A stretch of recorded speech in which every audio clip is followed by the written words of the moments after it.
Alright guys, I'm just out riding and welcome to the first part of what's gonna be a sort of bolt shit on, as Jake the Garden Snake put it, build series type thing for this WR250X. It's a 2010 Supermoto from the factory. I've got this massive pile of bits which I'll quickly run through that I'm gonna be attaching, as well as some other slightly more fancy work, hopefully with a spray paint can. So this is what the bike currently looks like, and if you know me, then you'll know that these are not my colours. I can't be having a blue bike.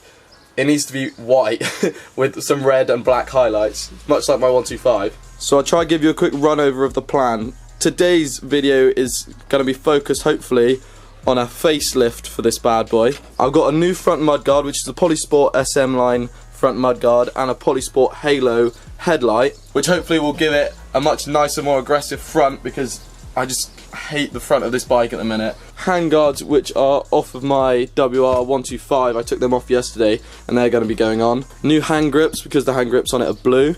Slightly small indicators, because at the minute it's got these disgusting fake carbon boxy indicators, so these should look a lot more sleek. They've got clear glass, which I like. This orange glass I think is ugly, and fake carbon's just a joke. And then this one's falling off. It's, I think, partly because the exhaust is kicking out the exhaust fumes and knocking this indicator because it's so bloody huge. So this smaller one will tuck in nicely and not give me any of those problems. This bike's already got a few little features on it, which I would have put on anyway. It's got this RNG tail tidy, which is really nice, really cleans up the back end.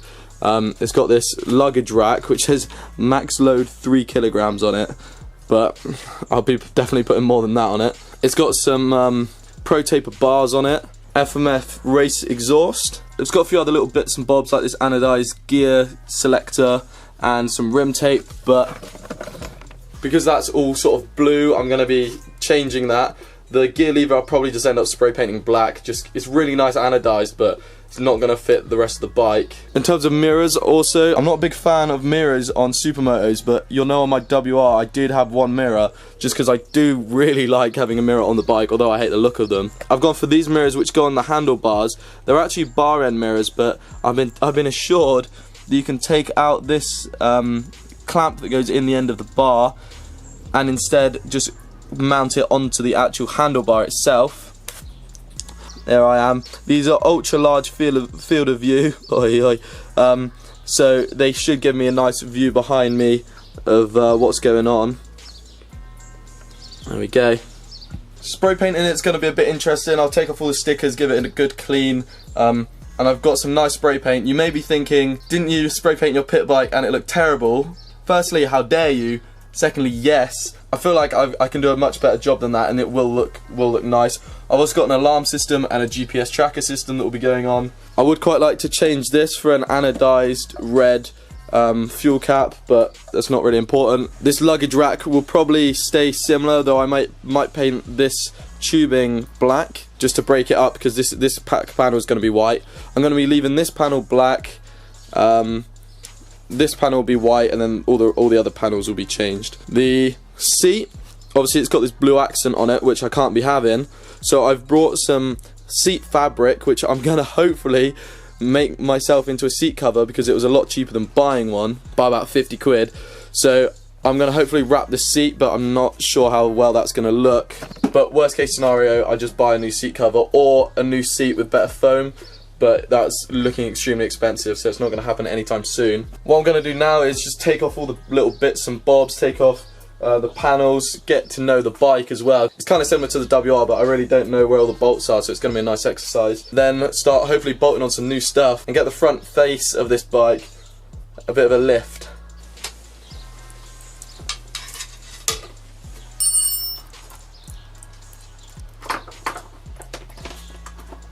Woo! First piece successfully detached. Wait.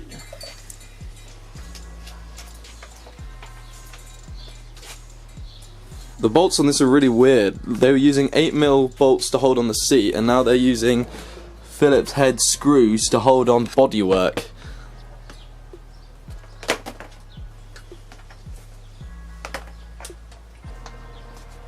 The panels are flying off. The bike is nearly naked now. It's just got the front headlight and front fender mudguard on. The rest of the panels are piled over there, and I'll be taking off the graphics kit and spray painting it white, but that's for another time. It's finally time to get onto the front of the bike, which is the whole point of this video basically. Hey. Time to say goodbye to this ugly piece of plastic.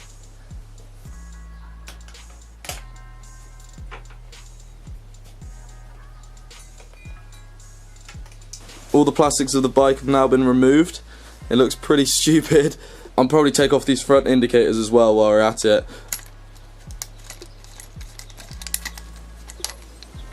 Hopefully now if I plug in one of these new indicators it will work and won't go at a strange speed. Okay, so here's an update about the indicator situation. The mounting bracket sort of area where the indicator slots into is kind of annoying because the indicator fits through even with the washer they've provided on. So what I'm going to have to do is fabricate up a washer that's large enough that it won't fall through the hole when the washer's on. And I'm going to try and do that out of some sheet aluminium, but I've never really done it before, but washers can't be too hard to make. Can it? See.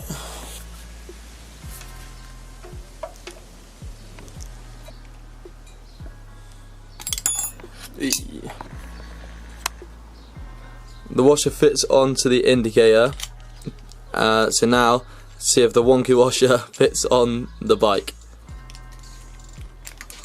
The indicator fits on well and it's not falling through the hole anymore. I should probably paint this washer black, but apart from that it looks good. Both indicators have now been attached. They look way nicer than those ugly fake carbon yellow ones. The washers have been put in, made another one there. There was a bit of an issue with the connections because the male on this one is slightly thinner than the female on the other side, but like most problems in life it's fixed with a small bit of duct tape. So we've now reached our next issue, which is with these mud guards. This is the one I want put on and this is the one that I've just taken off. Now if you look at the holes on this, forget about these two front holes, but these four are a lot further apart than the four on this one, and I mean a lot further apart. So I need to somehow probably drill holes right at the front here and just past the back here, and then put some kind of spacers in to attach it to the front forks of the WR. More issues, more solutions. I'll get back to you when I found one. Okay, so here's where we're at with this front fender. I found this attachment that it gave me in the post. This bump helps it fit on and attach onto the bike, but there's not one on the other side, so it sort of wants to attach up here. What I'm going to end up doing is drilling two holes about here and here and then putting spacers. Also these holes are too far apart. These holes are how far apart I need it. These ones are too far apart anyway, so I need to drill some ones closer in. And also finally this bit of screw sticks out and I can't be having that, so I need to do something about that. I'm just drilling the holes now that are going to go in the red bit, and the other holes to help it attach are going to go in the actual white fender plastic. Eee. Whoa! Lucky I didn't crack the plastic there. Front mudguard is nearly on. It's attached at the front but not the back, so it's still got a bit of play in it. What I've decided to go for is I'm going to drill where this blue hole where I marked it, I'll drill through there. It's then going to be a spacer about 1 inch long that goes up from there to there, which I'll paint white so it'll actually look quite nice, and then a fat bolt running all the way up, and it's the same on the other side, and that'll hold it in. Just get a shot of that though. Oh, it's night and day difference. That fender is just so much nicer. We've taken the front fender off again because I can't find bolts long enough to attach this bit to the fender when it's hanging down here. But I'm gonna probably go to Screwfix at some point in the next few days and pick that up, but for now that's gonna be on hold. So next is the headlight. Hopefully it should be reasonably easy. So to fit the Polisport Halo headlight on, we use these sort of massive heavy duty rubber things that come looking like this, but because I've got upside down forks on the WR, I've had to really stretch it and put it on the biggest setting, and it's just about fit on, but I had a little panic there. So after putting these rubber bands on the bike before the headlight like an absolute mug, I googled it, and figured you had to put it all together before it went on the bike.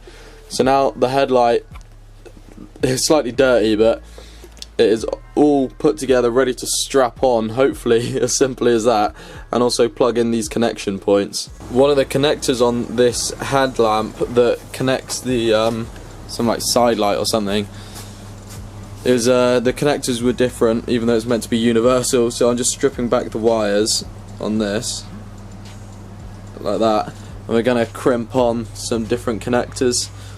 So we've roughly finalised the front of the bike. It's still got the hand grips and the hand guards to go, but the front light, headlight, and the fender is the front fender is kind of on. Indicators are good. Now time to test it all out and see if it works.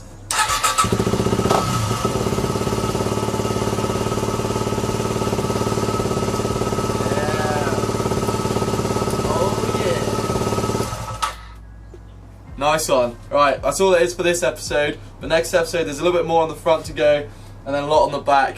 There's a lot more work to do, but it's going well. Thanks for watching.